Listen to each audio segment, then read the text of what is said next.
നമസ്കാരം, എൻ്റെ പുതിയൊരു വീഡിയോയിലേക്ക് സ്വാഗതം.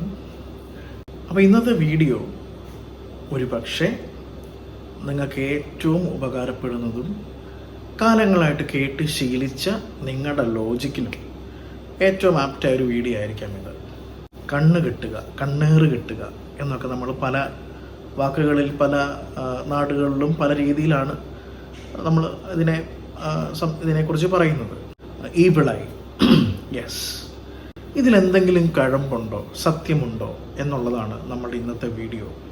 അപ്പോൾ ഈവിളൈ എന്ന് പറയുന്നൊരു കാര്യം, കണ്ണേറ് കിട്ടുക എന്നുള്ള ഒരു കാര്യം, ബേസിക് സയൻസ് എന്ന് പറയുന്നത് എവ്രിതിങ് ഈസ് എനർജി അല്ലേ? എല്ലാ കാര്യങ്ങളും എനർജിയാണ്. അപ്പോൾ നമ്മളുടെ പൂർവികന്മാരെ ഒക്കെ തന്നെ നമ്മൾ നോക്കുകയാണെങ്കിൽ ഒരുപാട് തരത്തിലുള്ള മർമ്മകലകൾ ചെയ്തിരുന്നവരാണ് നമ്മുടെ പൂർവികർ. അതിൽ ഏറ്റവും പ്രധാനപ്പെട്ട ഒരു മർമ്മത്തിലൊന്നാണ് നോക്കുമർമ്മം എന്ന് പറയുന്നത്. അപ്പോൾ ഈ നോക്കുമർമ്മത്തിൽ വേറെ കൈകളോ ഒന്നുമില്ല, ഒരു വ്യക്തിയുടെ ദൃഷ്ടിയിലാണല്ല അല്ലേ? ഇതേ കാര്യം ഇത് ഞാൻ പറയുന്നത് ആ ഒരു നോക്കുമർമ്മത്തിലൂടെ നമുക്കൊരു വ്യക്തിയുടെ മനസ്സിനെ കൺട്രോൾ ചെയ്യാൻ സാധിക്കും എന്നുള്ളതാണ്.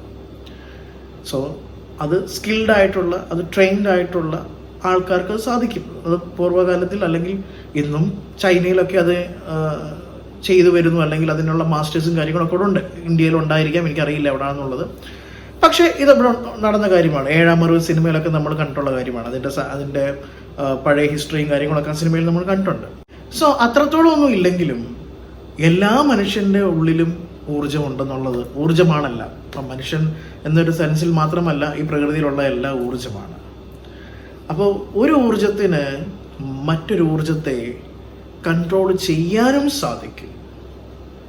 എപ്പോൾ? റിസീവിങ് ഏരിയ വീക്കർ ആണെങ്കിൽ. അതെ, മനസ്സിലാക്കേണ്ടത് നമുക്ക് 7 ആധാര ചക്രങ്ങളുണ്ട് എന്നുള്ളത് അറിയാം. ഈ 7 ആധാര ചക്രങ്ങൾ വർക്ക് ചെയ്യുന്നതിൻ്റെ ഒരു ബേസിക് ഘടന എന്ന് പറയുന്നത് നിങ്ങളുടെ ജീവിത നിലവാരവും നിങ്ങളുടെ ജീവിതത്തിൻ്റെ രീതി അനുസരിച്ചാണ് അല്ലേ? അപ്പോൾ മനസ്സിലാക്കേണ്ടത് ഈ നിങ്ങളുടെ ജീവിതത്തിൽ നിങ്ങൾ എടുക്കുന്ന ഓരോ തീരുമാനങ്ങൾക്കനുസരിച്ച് നിങ്ങളുടെ ചക്രകളിൽ പലതരത്തിലുള്ള ഫ്ലക്ച്വേഷൻസ് വരാം.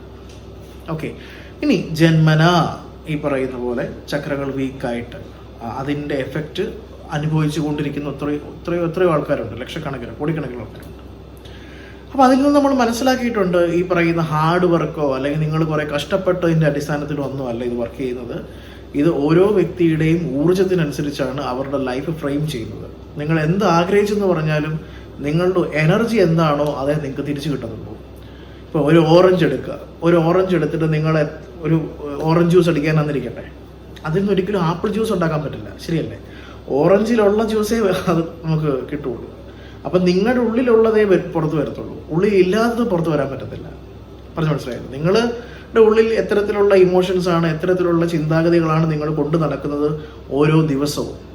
ആ കൊണ്ടു നടക്കുന്നതേ നിങ്ങൾക്ക് റിഫ്ലക്റ്റ് ചെയ്യത്തുള്ളൂ. അല്ലാതെ നിങ്ങൾ കൊണ്ടു നടക്കാത്ത കുറേ കാര്യങ്ങൾ, പക്ഷെ നിങ്ങൾ എക്സ്പെക്ട് ചെയ്യുന്നത് അതിനേക്കാൾ വലിയ കാര്യങ്ങൾ, അത് രണ്ടും തമ്മിൽ എവിടെയാണ് മാച്ച് ചെയ്യുന്നത്? മാച്ച് ദ ഫോളോയിങ് എന്നല്ലേ നമ്മൾ പഠിച്ചേക്കുന്നത്. മാച്ചായതേ മാച്ചാവുള്ളൂ, അല്ലാതെ ഒന്നും മാച്ചാവാൻ പോകുന്നില്ല.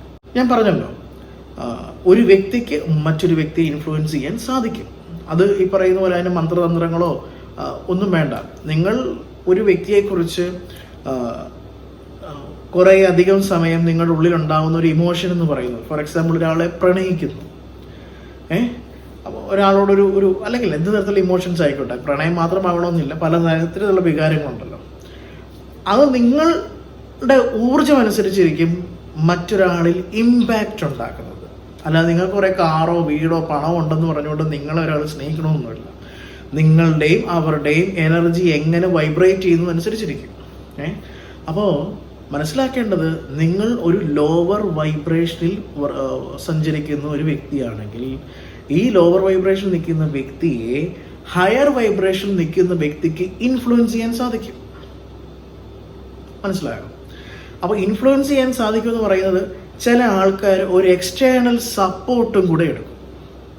അതായത് നമ്മൾ കേട്ടിട്ടുണ്ട് ഒരുപാട് തരത്തിലുള്ള ആഭിചാരങ്ങൾ, കർമ്മങ്ങൾ, പലതരത്തിലുള്ള കൂടോത്രങ്ങൾ അത് ഇത് എന്നൊക്കെ നമ്മൾ എല്ലാ മതങ്ങളിലും പല ആംഗിളിൽ ഇതുണ്ട്. എല്ലാ മതങ്ങളിലും ഇത് അങ്ങനെയുള്ള ആൾക്കാർ ഇതുണ്ട്, ചെയ്യുന്നവരുണ്ട്. കേട്ടില്ലേ, ചെയ്ത്ത് ദോഷമുണ്ട്, ചെയ്ത്ത് ദോഷം എന്നൊക്കെ നമ്മൾ കേട്ടിട്ടുണ്ട്. ഇതെല്ലായിടത്തും ഇതിൻ്റെ ഉള്ള ആൾക്കാരുണ്ട്. ഓക്കെ, അപ്പോൾ അത്തരത്തിൽ ഇപ്പം നിങ്ങൾക്ക് ഒരാൾ മോശം ചെയ്യണമെന്ന് ആഗ്രഹിച്ചു അവർക്കിത് അവർ വിചാരിച്ചാൽ പറ്റും എന്നതിനപ്പുറത്തേക്ക് നിങ്ങൾ, അതായത് അവർക്ക് ഒരു എക്സ്റ്റേണൽ സപ്പോർട്ട് എടുക്കുന്നുണ്ടെങ്കിൽ ആ എക്സ്റ്റേണൽ സപ്പോർട്ട് കൊടുക്കുന്ന വ്യക്തി അത്യാവശ്യം അവരുടെ എനർജിയൊക്കെ ഒന്ന് ആക്ടിവേറ്റ് ആക്കി കൃത്യമായിട്ട് മെയിൻറ്റെയിൻ ചെയ്യുന്ന ഒരു വ്യക്തി ചെയ്യുന്ന പല കാര്യങ്ങളും ഒരു ലോവർ വൈബ്രേഷൻ നിൽക്കുന്ന വ്യക്തിയെ സ്വാധീനിക്കും. ബിക്കോസ് ഓൾറെഡി അവരുടെ ചക്ര വീക്ക് ആയതുകൊണ്ടാണല്ലോ ലോവർ വൈബ്രേഷൻ ലൈഫിലേക്ക് പോയിക്കൊണ്ടിരിക്കുന്നത്, അല്ലെ ലൈഫ് സ്റ്റൈലിൽ അവർ പോയിക്കൊണ്ടിരിക്കുന്നത്. അപ്പോൾ സ്വാഭാവികമായിട്ട് ഒരു ഹയർ ഫ്രീക്വൻസിക്ക് ഒരു ലോവർ ഫ്രീക്വൻസി ഇൻഫ്ലുവൻസ് ചെയ്യാൻ സാധിക്കും. പറഞ്ഞു മനസ്സിലായില്ലേ? അപ്പോൾ ഇത് ഏൽക്കുകയും ചെയ്യും. നിങ്ങൾ കാരണങ്ങൾ അന്വേഷിച്ച് പല കാരണങ്ങൾ നമ്മൾ നോക്കും. പലതരത്തിലുള്ള ഹെൽത്ത് ഇഷ്യൂസ് ഉണ്ടാകാം, അല്ലെങ്കിൽ പലതരത്തിലുള്ള എനിത്തിങ് ക്യാൻ ഹാപ്പൻ. അത് ഡിപ്പെൻഡ്സ് അപ്പോൺ ദ എനർജി എന്ന് വേണേൽ പറയാം. കാരണം നിങ്ങളുടെ സ്റ്റെബിലിറ്റിയെ പോലും അത് ചോദ്യചിഹ്നമാക്കും, അല്ലെങ്കിൽ ചോദ്യമാക്കുന്ന രീതിയിലേക്കുള്ള സിറ്റുവേഷൻസിലേക്ക് വരാം. മനസ്സിലാകുന്നില്ലേ? ഇതാണ് സംഭവിക്കുന്നത്. അപ്പം അത് ചിലർ പറയും അന്ധവിശ്വാസം പടച്ചു വിടുകയാണ്. അന്ധവിശ്വാസം ഇതാണ് പ്രശ്നം. നിങ്ങൾക്കൊരു കാര്യത്തെ, നമ്മൾ പറഞ്ഞില്ലേ, നമ്മൾ എന്ത് കാര്യത്തെക്കുറിച്ചും ഡീപ്പർ സെൻസിൽ അറിയുന്നതോറും നമ്മുടെ പല മണ്ടത്തരങ്ങളും കട്ടായി പോകും. നമുക്കൊരു കാര്യത്തെക്കുറിച്ച് ഒന്നും അറിയില്ല. ഇപ്പോൾ ജ്യോതിഷത്തെക്കുറിച്ച് അല്ലെങ്കിൽ ഈവൻ സയൻസ് എന്ന് പറയുന്ന ഒരു മേഖലയിൽ എല്ലാ ദിവസവും പുതുമയാണ്. അത് ഇന്നലെ പറഞ്ഞല്ല അവർ ഇന്ന് പറയുന്നത്. ബിക്കോസ് അതിൽ തന്നെ ഉണ്ട്. അത് സയൻസ് 10 വർഷം മുമ്പ് പറഞ്ഞ മാത്രമാണ് സത്യം എന്ന് പിടിച്ച് ഇന്നും നിൽക്കുന്നവരാണ് യഥാർത്ഥ മണ്ടന്മാർ. കാരണം പ്രകൃതി എക്സ്പാൻഡ് ചെയ്തുകൊണ്ടിരിക്കുകയാണ്, നോളജുകൾ എക്സ്പാൻഡ് ചെയ്തുകൊണ്ടിരിക്കുകയാണ്. ഓരോ കാലഘട്ടം ഇത് വളർന്നുകൊണ്ടേ ഇരിക്കുകയാണ്. 10 വർഷം മുമ്പ് പറഞ്ഞൊരു തിയറി ഇന്ന് മാറിക്കൊണ്ടിരിക്കുകയാണ്. അപ്പോഴാണ് ഇത് പണ്ടേ പൂർവികന്മാർ പറഞ്ഞോളൂ, യത് ഭാവം തത് ഭവതി. എങ്ങനെയാണോ മനസ്സിന്റെ ഭാവം അതനുസരിച്ച് എക്സ്പാൻഷൻ സംഭവിച്ചുകൊണ്ടേയിരിക്കുന്നു. പ്രകൃതി എക്സ്പാൻഷൻ, സൂര്യനിൽ അല്ലെങ്കിൽ നമ്മുടെ ഗ്രഹങ്ങളിൽ എല്ലാത്തിലും എക്സ്പാൻഷൻ സംഭവിച്ചുകൊണ്ടിരിക്കും. ഈവൻ നമ്മുടെ ചക്രകൾ, നമ്മൾ പറയുന്നില്ല, നമ്മുടെ ചക്രകൾ, ഈ പലരും വിചാരിക്കുന്നത് ഒരു പോയിന്റ് എത്തിക്കഴിഞ്ഞാൽ പിന്നെ നമ്മളൊന്നും ചെയ്യേണ്ടത്, ഇതങ്ങനെ സ്റ്റഡി ആയിട്ട് നിൽക്കുന്നത്. നോ, ഇത് എക്സ്പാൻഷനാണ്. നമ്മുടെ ചക്രകളും എക്സ്പാൻഡ് ചെയ്തുകൊണ്ടേയിരിക്കുകയാണ്. നമ്മുടെ ചക്രകളുടെ എക്സ്പാൻഷൻസ് അനുസരിച്ചാണ് എന്ത്, നമ്മുടെ ജീവിതത്തിൽ തലം ഉയർന്നുകൊണ്ട്, അത് ഏത് തരത്തിലുള്ള ചക്രകളാണ് എക്സ്പാൻഡ് ചെയ്തുകൊണ്ടിരിക്കുന്നത് അതനുസരിച്ച് നിങ്ങൾക്ക് ഗ്രോത്ത് ഉണ്ടായിക്കൊണ്ടിരിക്കും. അപ്പോൾ വേറെ ഏതെങ്കിലും ചക്രയ്ക്കകത്ത് ഡിപ്രഷൻസ് ഉണ്ടെങ്കിൽ അതിനെ ആക്ടിവേറ്റ് ചെയ്തില്ലെങ്കിൽ നിങ്ങൾക്ക് പണം ഉണ്ടായാലും ഹെൽത്ത് ഇല്ലെങ്കിൽ തീർന്നില്ലേ? പറഞ്ഞോളൂ. നിങ്ങൾക്ക് നല്ല ബന്ധങ്ങളുണ്ട്, പക്ഷെ നിങ്ങൾക്ക് ആരോഗ്യമില്ലെങ്കിലോ? പറഞ്ഞോളൂ. അപ്പോൾ ഓരോന്നിനും ഓരോന്നാണ്. അപ്പോൾ ഇതിനെ എല്ലാത്തിനെയും നിങ്ങൾ കൃത്യമായിട്ട് ആക്ടിവേറ്റ് ചെയ്തെങ്കിൽ മാത്രമേ ഉള്ളൂ ഇത്തരത്തിലുള്ള ഛിദ്രശക്തിയിൽ നിന്ന് നിങ്ങൾക്ക് എന്ത് ചെയ്യാൻ പറ്റുള്ളൂ. നിങ്ങൾക്ക് ഇത് നിങ്ങളെ അഫക്റ്റ് ചെയ്യുക, നിങ്ങളുടെ ഓറയെ നിങ്ങൾക്ക് പ്രൊട്ടക്ട് ചെയ്ത് നടത്താൻ പറ്റുള്ളൂ. ദാറ്റ് മീൻസ് നിങ്ങളൊരു ഹയർ ഫ്രീക്വൻസിയിലാണെങ്കിൽ മാത്രമേ ഇപ്പുറത്ത് എന്ത് വലിയ കാര്യം ചെയ്താലും അത് ഏക്കാതിരിക്കുകയും പ്ലസ് ഇത് ഏത് ചെയ്യുന്നോ അത് തിരിച്ച് അവർക്ക് ബൗൺസ് ബാക്ക് ചെയ്യത്തുള്ളൂ. ഇപ്പം നിങ്ങളെ ഒരാൾ എന്തെങ്കിലും ഒരു കാര്യം ചെയ്തിരിക്കട്ടെ, അവൻ്റെ മണ്ടത്തരമാണല്ലോ അവൻ ചെയ്തുകൊണ്ടിരിക്കുന്നത്. ഈ എനർജിയെക്കുറിച്ചുള്ള ബോധ്യം ആ ചെയ്യുന്ന വ്യക്തിക്ക് അത്ര കാര്യമായിട്ടില്ല എന്നുള്ളത് മനസ്സിലാക്കാമല്ലോ. അപ്പോൾ എന്താ പ്രശ്നം? ഇത് ഈ പറയുന്ന ചെയ്തു കൊടുക്കുന്ന ഒരു ക്ലെൻസിങ്ങും കാര്യങ്ങളൊക്കെ ചെയ്യുന്നവരാണെങ്കിൽ അവർ പ്രൊട്ടക്റ്റഡ് ആയിട്ട് നിൽക്കും. നേരെ മറിച്ച് അവർ പ്രൊട്ടക്ട് ചെയ്യാത്ത, അല്ലെ അവരുടെ എനർജിയെ പ്രൊട്ടക്ട് ചെയ്ത് ഇത് ചെയ്തവനെ തന്നെ തിരിച്ചടിക്കും. അങ്ങനെ ഉണ്ട്. ഇത് ഭയങ്കര കോംപ്ലിക്കേറ്റഡ് ആയിട്ടൊരു കാര്യമാണ് എനർജി എന്ന് പറയുന്നത്. അത് പറഞ്ഞില്ലേ, ഒരു സ്ഥായിയായിട്ട് ഇത് ഇങ്ങനെയാണെന്ന് പറയാൻ പറ്റില്ല. ബിക്കോസ് ഓരോ വ്യക്തികളിലും ഓരോ രീതിയിൽ ഇത് വർക്ക് ചെയ്തുകൊണ്ടിരിക്കുന്നത്. പറഞ്ഞു മനസ്സിലായില്ലേ? ഇനി ഇതൊന്നുമല്ലാതെ വേറെ ഘടകമുണ്ട്, ഇൻഹറന്റ് പവർ, ജന്മനാ ആത്മാവിൻ്റെ ഊർജം. അത് ഈ പറയുന്ന പോലെ ഒരു പ്രത്യേക സോൾ എന്നല്ല ഞാൻ പറയുന്നത്. അത് പല ജന്മങ്ങളെടുത്ത് ക്ലെൻസ് ചെയ്ത് വന്നേക്കുന്ന ഒരു സോളാണെങ്കിൽ ആ സോളിൻ്റെ എനർജി കമ്പാരിറ്റീവ്ലി, അത് പ്രൊട്ടക്ഷൻ ലെയർ ഒക്കെ ഉള്ളൊരു സോൾ ആണെങ്കിൽ കമ്പാരിറ്റീവ്ലി നമുക്ക് പലതരത്തിലുള്ള പ്രൊട്ടക്ഷൻസ് വരാം. അവരുടെ പിതൃക്കൾ, അവരുടെ പൂർവികർ, അവരുടെ ഒരു ഫാമിലിയുടെ ഒരു പാരമ്പര്യം, അതല്ലെങ്കിൽ പല ആംഗിളിൽ നമുക്കതിനെ കാണാം. അല്ലെങ്കിൽ അത്യാവശ്യമായ അയാളുടെ സ്പിരിച്വൽ കാര്യങ്ങളൊക്കെ ചെയ്യുന്നൊരു വ്യക്തിയാണ്. ഇങ്ങനെ പല ആംഗിളിൽ അയാൾ അറിഞ്ഞോ അറിയാതെയോ അയാളുടെ ഇൻഹറന്റ് പവർ കൂടിയ ഒരു വ്യക്തിയാണെങ്കിൽ, ഇപ്പോൾ അയാളുടെ കോൺഷ്യസ് മൈൻഡിനെ മനസ്സിലാക്കുക, നിങ്ങളെ ഒരാൾ ശല്യം ചെയ്യുന്നുണ്ട്, ഓക്കെ, നിങ്ങളുടെ ബോധതലത്തിൽ ആരാണ് നിങ്ങളെ ശല്യം ചെയ്യുന്നത് നിങ്ങൾക്ക് അറിയില്ല, ഓക്കെ, പക്ഷേ നിങ്ങളുടെ സോളിനറിയാം. സോൾ കണക്റ്റഡ് ആണ്, പ്രകൃതിയുമായിട്ട് കണക്റ്റഡ് ആണല്ലോ. ആരാണ് നിങ്ങൾക്കിട്ട് പണി വെക്കുന്നത് എന്നുള്ളത് അറിയാം, ഓക്കെ. അപ്പം നിങ്ങൾ ചിലപ്പം അയാൾ ചെയ്തതിൻ്റെ ഒരു കാർമിക് എഫക്റ്റ്, ഞാൻ പറഞ്ഞല്ലോ, കർമ്മ എന്ന് പറയുന്ന സാധനം എല്ലാവർക്കും ഉണ്ട്. നിങ്ങളത് അനുഭവിച്ചു എന്നിരിക്കട്ടെ. അപ്പോഴും സോള് വെറുതെ വിടില്ല. നിങ്ങൾ ആ കർമ്മ എഫക്റ്റ് അനുഭവിച്ച് കഴിയുന്ന നിമിഷം എന്ത് സംഭവിക്കുന്നു? സോൾ തിരിച്ച് അത് ആര് ചെയ്തോ എന്ത് ചെയ്തോ എക്സ്ട്രീം എഫക്റ്റിൽ അവർക്കത് കൊടുക്കും, തിരിച്ചു കൊടുക്കും. ബിക്കോസ് ഞാൻ എപ്പോഴും പറയുന്നത് സോളിനെ ചുമ്മാ ദൈവമായിട്ടൊന്നും കാണണ്ട. എല്ലാവരുടെയും സോള് പറഞ്ഞില്ല, അത് പല ആംഗിളിലാണ് വർക്ക് ചെയ്യുന്നത്. നമ്മളതിനെ ചുമ്മാ പറഞ്ഞ് ദൈവം എന്നാക്കുന്നതേ ഉള്ളൂ. അത്ര വലിയ നല്ലവനാണെന്നൊന്നും ഞാൻ, സോൾ എന്ന് പറയുന്നത് ഏറ്റവും പ്യൂറസ്റ്റ് സാധനമാണ്, അല്ലെങ്കിൽ അങ്ങനെയൊന്നുമില്ല. സോള് സിറ്റുവേഷൻസ് അനുസരിച്ച് പ്രവർത്തിക്കുന്ന ഒരു ഡിവൈസാണ്, അല്ലാതെ അതൊരു ഫിക്സഡ് സ്റ്റേറ്റിൽ പോകുന്ന സാധനമൊന്നുമല്ല. ഇവൻ നമ്മളുടെ പുരാണത്തിൽ തന്നെ നമ്മുടെ ഏറ്റവും വലിയ നമ്മൾ ആരാധിക്കുന്ന ദൈവങ്ങൾ എല്ലാവരും ശാന്തരാണോ, അല്ലെങ്കിൽ എല്ലാവരും അഹിംസ മാത്രമാണോ ചെയ്തത്? അല്ല, അതിൽ നിന്ന് തന്നെ എവിഡൻ്റ് അല്ലേ. അപ്പോൾ സോൾ റിയാക്ട് ചെയ്യുന്നതാണ്. എൻ്റെ ലൈഫിലൊക്കെ ഒരുപാട് അനുഭവങ്ങൾ എനിക്കുണ്ട്. പലതും ഈ പറയുന്ന പോലെ വളരെ ക്ലോസ് സർക്കിളുള്ളവർക്ക് മനസ്സിലാവുന്നതല്ലാതെ അല്ലാത്ത ആൾക്കാർക്ക് ചില മനസ്സിലാക്കാനും ബുദ്ധിമുട്ടുള്ള കാര്യം. നമുക്കിപ്പോൾ എല്ലാവരും ഇത് പറഞ്ഞ് മനസ്സിലാക്കേണ്ട കാര്യമുണ്ടോ എന്ന് ചോദിച്ചു കഴിഞ്ഞാൽ it's up to their call എന്നേ പറയാനുള്ളൂ. അല്ല നമുക്കിപ്പം ശുദ്ധികലശം നടത്തണം ഞാൻ വിചാരിച്ചാലും അത് അത്ര പോസിബിൾ അല്ലല്ലോ. അപ്പം പക്ഷെ എൻ്റെ അനുഭവത്തിൽ ഞാൻ പറയുന്നത് അതിപ്പോൾ നിങ്ങൾക്കറിയില്ല നിങ്ങൾ ആരെയാ, നിങ്ങൾക്ക് ആർക്കെതിരെയാണ് നിങ്ങൾ ചെയ്യുന്നതെന്നുള്ളത്. കാരണം നിങ്ങളെല്ലാം മനുഷ്യരാണ്. ഇപ്പോൾ ഒരു എത്തിസ്റ്റാന്നിരിക്കട്ടെ, എത്തിസ്റ്റ് എല്ലാവരും മനുഷ്യന്മാരാണ്, അല്ലെങ്കിൽ എൻ്റെ കഴിവേ അവനുള്ളൂ. ഇതാണ് പ്രശ്നം. നമ്മൾ ഒരാളെ നമ്മളുടെ ബുദ്ധിക്കനുസരിച്ച് ജഡ്ജ് ചെയ്യുന്നത്, മനസ്സിലായില്ലേ? നമ്മളുടെ ബുദ്ധിക്ക് അപ്പുറത്ത് ഒരുപാട് കാര്യങ്ങൾ ഈ പ്രകൃതിയിൽ ഉണ്ടെന്നുള്ളത് പല ആംഗിളിൽ പലരും പല സമയത്തും പറയുന്നിട്ടും നമ്മളിത് അക്സെപ്റ്റ് ചെയ്യുന്നില്ല. നമ്മുടെ അക്സെപ്റ്റൻസിൻ്റെ കുഴപ്പം കൊണ്ട് സംഭവിക്കുന്ന അല്ലേ. അപ്പോൾ നമ്മളൊരു കാര്യം അക്സെപ്റ്റ് ചെയ്യുന്നില്ല എന്ന് വെച്ചുകൊണ്ട് അങ്ങനൊരു കാര്യം ഇല്ല എന്നല്ല. അപ്പോൾ ഈ വിളയിൽ പലരും മനസ്സിലാക്കേണ്ടത് ഒരുപാട് തരത്തിലുള്ള ഇപ്പോൾ ഒരുപാട് കാര്യം, ഇപ്പോൾ ഈവൻ ഞാനൊരു മോതിരം ഇട്ടേക്കുന്നു അല്ലേ. ഈ മോതിരം ഇങ്ങനെയുള്ള ഒരുപാട് കാര്യങ്ങൾ നമ്മൾ ചെയ്തിട്ടുണ്ട്, ഒരു അക്സസറി പോലെ നമ്മൾ ഉപയോഗിക്കുന്നുണ്ട്. അപ്പോൾ ഈ അക്സസറീസൊക്കെ നമ്മൾ ഉപയോഗിച്ചാലും ഒരു പ്രശ്നം ഞാൻ പറയാം. നമ്മൾ റെഗുലറായിട്ട് പ്രാക്ടീസ് എന്ന് പറയും നമ്മുടെ സോൾ പവർ എലിവേറ്റ് ചെയ്യാനുള്ള, നമ്മുടെ ചക്രകളെ ബാലൻസ് ചെയ്യാനുള്ള ഇന്നർ വർക്കുകൾ. ഇപ്പം നമ്മൾ സൈക്കോളജിക്കലി പ്ലസ് സ്പിരിച്വലി നമ്മൾ രണ്ട് ഏരിയയും കൂടെ നമ്മൾ കൊണ്ടുപോയിക്കൊണ്ടിരിക്കുന്നത്. അല്ലാതെ ഒരു ഏരിയ, ഒരു സൈക്കോളജിക്കൽ ആസ്പെക്ട് മാത്രമല്ല, സ്പിരിച്വലി നമ്മൾ ചെയ്യുന്നുണ്ട്. നമ്മൾ ആ രീതിയിൽ ആൾക്കാരെ കൊണ്ടുപോയിക്കൊണ്ടിരിക്കുന്നത്. കാരണം ഇത് രണ്ടും നമ്മളെ സ്വാധീനിക്കുന്നു. നമ്മുടെ ബ്രെയിൻ നമ്മുടെ കൺട്രോളിൽ നിൽക്കണം, സൈക്കോളജിക്കലി നമ്മൾ അത്രയും ടോപ്പ് നോച്ച് നിൽക്കണം. അപ്പോൾ മാത്രമേ ഉള്ളൂ ഈ പറയുന്ന സ്പിരിച്വൽ കാര്യങ്ങൾ നമ്മൾ കൊടുക്കുന്ന ഇന്നർ വർക്കുകളും അവിടെ എഫക്റ്റ് ആകത്തുള്ളൂ. അല്ലാതെ എൻ്റെ ബ്രെയിൻ മാത്രം മതി, എൻ്റെ ബ്രെയിനെ അങ്ങനെ ഒന്നുമില്ല. ബാക്കിയുള്ള ഡിവൈസ് നമ്മളുടെ എക്സിസ്റ്റൻസിൻ്റെ ഭാഗമായിട്ടുള്ള എല്ലാ കാര്യങ്ങളും നമ്മളെ ഹെൽപ്പ് ചെയ്യുന്നുണ്ട്. പക്ഷെ നമ്മളത് പറഞ്ഞില്ലേ, നമ്മളൊരു കാര്യത്തിൽ എത്രമാത്രം നോളജ്ഫുൾ ആണോ അതനുസരിച്ച് നമ്മൾ ശാന്തരായിക്കൊണ്ടേയിരിക്കും. അല്ലെങ്കിൽ നമുക്കൊരു കാര്യത്തിൽ നോളജ് ഇല്ലെങ്കിൽ നമ്മൾ പൊട്ടിത്തെറിച്ചുകൊണ്ടേയിരിക്കും. ഇത്രയേ ഉള്ളൂ അതിൻ്റെ കാര്യമെന്ന് പറയും. അപ്പം ഇതിനൊക്കെ പണ്ട് തൊട്ടുള്ള റെമഡി എന്ന് ഞാൻ പറയുന്നില്ല. എന്നിരുന്നാൽ പോലും പലരും ചെയ്യുന്ന പല കാര്യങ്ങളെന്ന് പറയുന്നത്, ഇപ്പം വീട്ടിലാണ് അമ്മമാർ അഗ്നി കൊണ്ട് ഒരു ശുദ്ധി നടത്തും, കർപ്പൂരവും അങ്ങനെയൊക്കെയുള്ള കാര്യങ്ങൾ ഇട്ടിട്ട് ഒന്ന് ഒഴിയാറുണ്ട്. അതേപോലെ തന്നെ കണ്ണീർ കിട്ടാനായിട്ട് നമ്മൾ വീട്ടിൽ പല ഉപ്പും അതേപോലെ തന്നെ കടുകും വറ്റൽമുളകും അങ്ങനെയുള്ള കാര്യങ്ങൾ ഒഴിയാറുണ്ട്. അതുപോലെ കല്ലുപ്പിട്ട് കുളിക്കാൻ പറയാറുണ്ട്. അതുപോലെ തന്നെ നാരങ്ങ വെച്ചിട്ട് ഒരുപാട് പൊടിക്കൈകൾ ഓരോരുത്തർ ചെയ്യുന്നുണ്ട്. പക്ഷെ മനസ്സിലാക്കേണ്ട ഇത്ര മാത്രമേ ഉള്ളൂ, ഇതെല്ലാം പൊടിക്കൈകൾ മാത്രമാണ്. മനസ്സിലായി? ഇതിനെ ടോട്ടലി നിങ്ങളുടെ ഒരു എനർജിയെ എല്ലാ തലത്തിലും നിങ്ങളെ അത് ഹെൽപ്പ് ചെയ്യുമെന്ന് എപ്പോഴും പറയാൻ പറ്റില്ല. കാരണം ഒന്നുമില്ല. ഇപ്പം നോക്കിക്കേ, ഇപ്പം നിങ്ങൾ ഇതൊരു കണ്ണാടി ആണെന്നിരിക്കട്ടെ. ഈ കണ്ണാടി ഞാൻ എന്നും തൂത്ത് ഉടച്ച് വെച്ചാൽ എന്നും വൃത്തിയായിട്ടിരിക്കും. നേരെ മറിച്ച് ഞാൻ 3 ദിവസം തൂത്ത് ഉടച്ച് വെച്ചു, 4ാമത്തെ ദിവസം ഇതിനകത്ത് ഈ അന്തരീക്ഷത്തിലല്ലേ പലതരത്തിലുള്ള പൊടികളും അഴുക്കുകളും ഇതിലേക്ക് പറ്റിക്കൂടാന്ന് പറയാൻ പറ്റുമോ? അപ്പോൾ അതിനെ എന്നും ക്ലെൻസ് ചെയ്തെങ്കിലേ എന്ത് സംഭവിക്കത്തുള്ളൂ?